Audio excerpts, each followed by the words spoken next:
கர்த்தருடைய நாமம் மகிமைப்படுவதாக.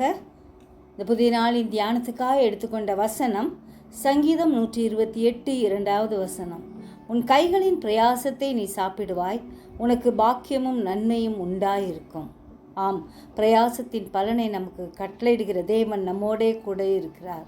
கர்த்தருக்கு பிரியமாய் இருந்து இரவும் பகலும் அவருடைய வேதத்தை தியானிக்கிற மனுஷன் பாக்கியவான் என்று வாசிக்கிறோம். கர்த்தரிடத்திலிருந்து ஞானத்தை கேட்கிற ஊழியக்காரர்கள் பாக்கியவான்கள் என்று 1 ராஜாக்கள் 10வது அதிகாரம் 8வது வசனத்தில் வாசிக்கிறோம்.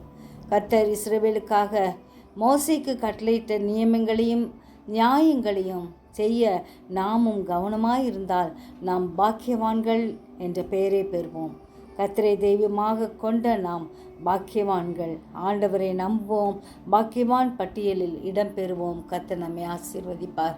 ஜெபிப்போமா. ஜீவிக்கிறதா நல்ல இயேசுவே, இந்த அருமையான நாளுக்காக நன்றியோடு ஸ்தோத்திரிக்கிறோம். எங்களை பூரணமாய் உம்முடைய கரத்தில் ஒப்பு கொடுக்கிறோம். ஆண்டவரே அப்பா, நீர் எங்கள் ஒவ்வொருவரையும் ஆசீர்வதித்து பாக்கியமும் நன்மையும் உண்டாக செய்கிற தேவனாயிருக்கிறபடியால் நன்றியோடு ஸ்தோத்திரிக்கிறோம்.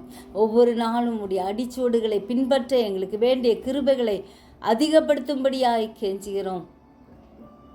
உலக நாடுகளின் சமாதானத்துக்காய் செபிக்கிறோம். கர்த்தர் இறங்கி சமாதானத்தையும் சந்தோஷத்தையும் கட்டளையிடும்படியாய் கெஞ்சுகிறோம். ஐயா, நீரே ஆண்டவரே எங்களுக்காக யுத்தம் செய்கிற தேவன். இறங்கி ஆசீர்வதியும் வழி நடத்தும்.